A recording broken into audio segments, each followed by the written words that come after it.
Homilador ayollarning quyidagi tavsiyalarga amal qilishi kelajakda tug'ilajak bolani allergiya va astmatik kasalliklardan yaxshi himoya qiladi.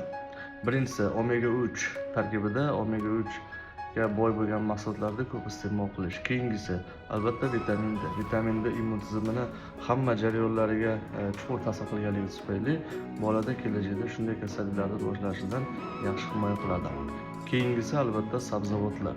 Sabzavotlar, ko'katlarni ko'p iste'mol qilish albatta tug'ilajak bolaning sog'lig'iga ijobiy ta'sir qiladi. Yana shuni aytgan bo'lardik, zaytun yog'i. Kuniga 2-3 osh qoshiqdan zaytun yog'ini iste'mol qilib yurish kelajakda xuddi shunday kasalliklardan yaxshi himoya qiladi. Yana muhim bo'lgan tavsiyalardan bittasi bu albatta onani ko'p antibiotik olishlar bilan saqlanishi va mana ultra qayta ishlangan mahsulotlar, fast foodlar, ketchup, mayonezlar, har xil gazirovkalarni, kolalarni, energetik ichimliklardan homilador ayollar saqlanishini tavsiya qilgan bo'lardik. Bu tug'ilajak bolaning sog'ligiga albatta chuqur zarar ko'rsatadi.